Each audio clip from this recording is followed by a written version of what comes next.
première mafia, c'est que la société Capital Airlines n'existait pas comme une société propriétaire d'avions. Fouillez sur Google, allez chercher Capital Airlines. Deuxième élément. Je prends le supposé directeur général, Monsieur Simo Diasoloa. Air Zahir et Koufi, Diasoloa est allé vivre en Belgique. Diasoloa, ce n'est pas un millionnaire. Diasoloa, c'est pas un richissime. C'est un simple pilote de Air Zahir. Posons-nous des questions bêtes. Où est-ce que Diasoloa, à 80 ans, a eu l'argent pour créer une société capable d'acheter un avion de plus de 70 millions de dollars? Vous prenez des gens pour des imbéciles. Subitement comme ça, à plus de 80 ans, Diasoloa va se réveiller et vous dire qu'il est lui détenteur d'une société capable d'engager des centaines de millions de dollars. Où est-ce que M. Diasoloa a trouvé cet argent? Que l'avion soi-disant de Diasoloa, que la République démocratique du Congo loue, cet avion reste des jours et des nuits avec ou sans voyage à l'aéroport d'Enjil. Si effectivement cet avion est un avion de location, donc le Congo est en train de jouer en perte,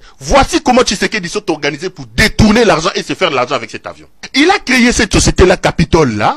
Il a pris Diasoloa, il a mis en tête. Il a pris l'argent de la République, il a garanti.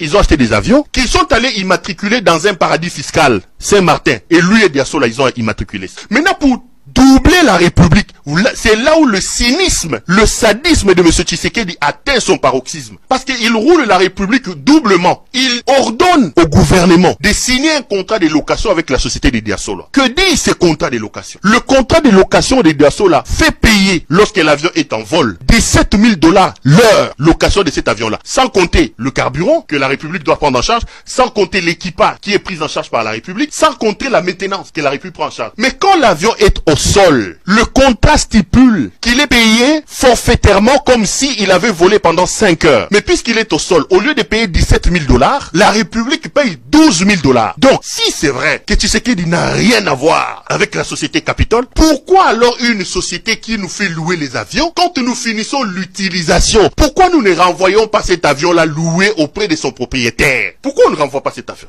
Vous louez un avion, vous terminez la location, vous renvoyez l'avion auprès du propriétaire. Il ne remettra pas cet avion parce qu'il sait que cet avion-là, bazo compte mbongo nenge faniwana. Mbongo ezo kota na compte na ye, na paradis fiscal et siga ba immatriculé à Yena Diasolo. C'est une mafia. La société appartient bel et bien à M. Tshisekedi. Parmi les autres personnes qui sont derrière, il y a son frère Christian Tshisekedi. Christian, c'est lui qui suit ça au nom de son frère, Christian Tshisekedi. Et suivez l'interview. Diasolo lui-même reconnaît qu'il est proche de Tshisekedi. Il ne nie pas. Diasolo est très proche de maman Marthe Kassalou, la maman de Félix Tshisekedi. Il a dit oui, je suis fier.